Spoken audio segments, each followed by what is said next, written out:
an hour, so not quick. So they come up quite close, and I think when you are quite close to the stumps, you do tend to get a little bit narrower. But I agree with you. I don't think there's any need for Rizwan in particular to come up yet, because Ahmed Abbas has looked threatening, hasn't he? He's looked like getting a wicket. He almost got Duckett LB. He's passed the outside edge a few times. It's really a tactic, I think, especially for Root and Brook, who certainly against New Zealand it looked as though it affected their footwork.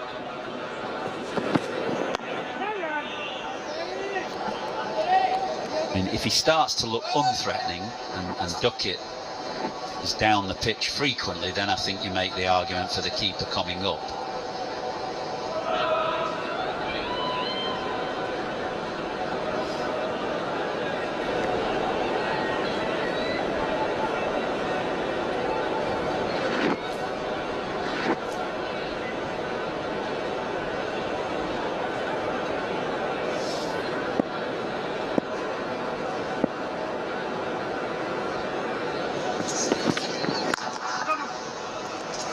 Some runs here for Duckett as he punches away off the back foot.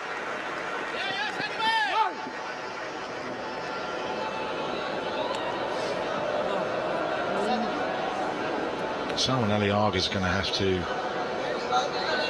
juggle the 3 seamers that he has. 32 without loss.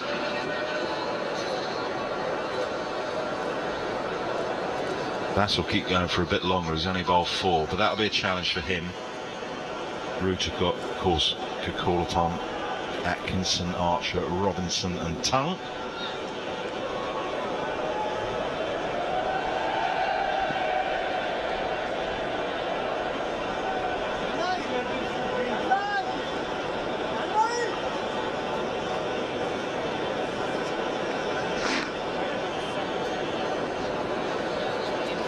Kareem Shahzad to continue from the Kirksall lane end.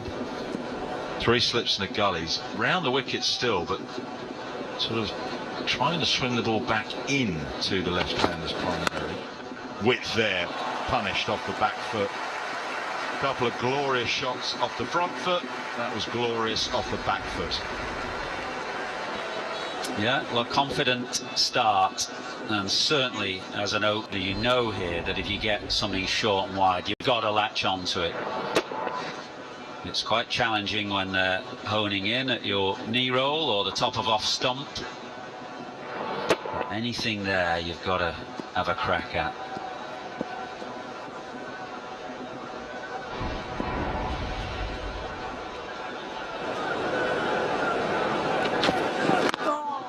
That's the delivery that's coming back in, and that's come back in quite late.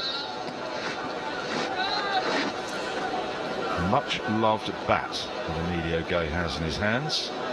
As when you see the face, it's had plenty of repair work done to it. And at the top of the handle as well.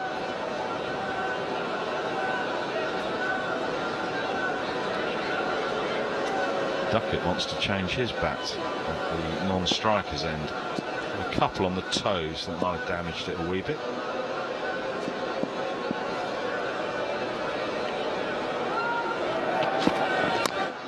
That movement in again.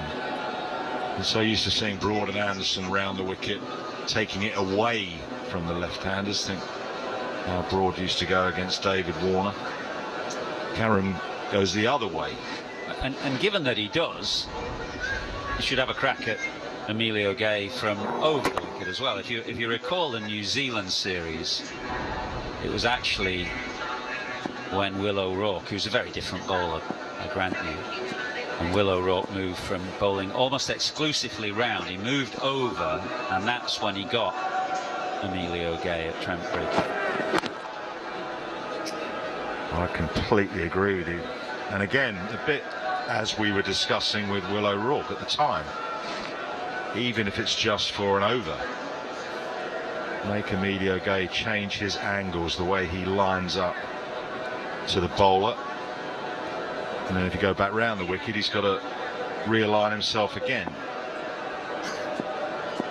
Speaking to Aruj, she says that this is his modus operandi, the way he goes to the lefties. He's good round the wicket. But maybe in these conditions he could try over.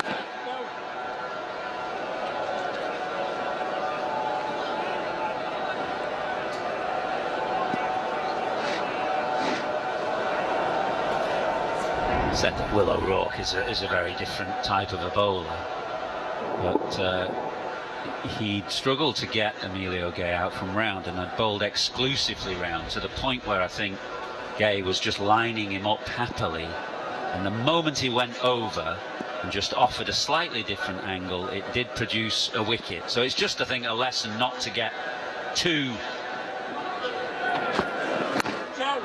samey. If you feel a batsman is lining you up, you can change the angle to good effect. 36 for none off 8.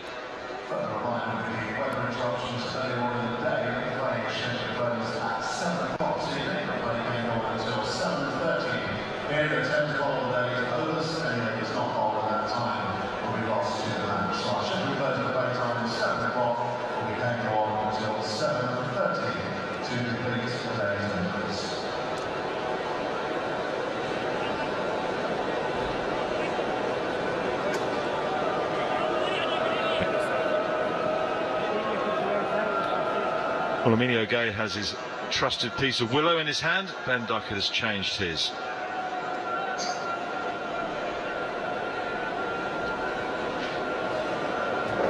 Which has also had a bit of work done to it.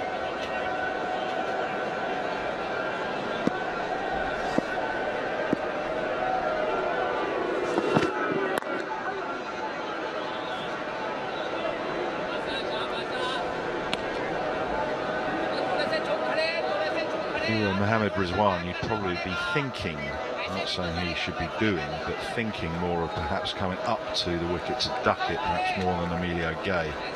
Duckett's trying to just move around in the crease a little bit.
Good that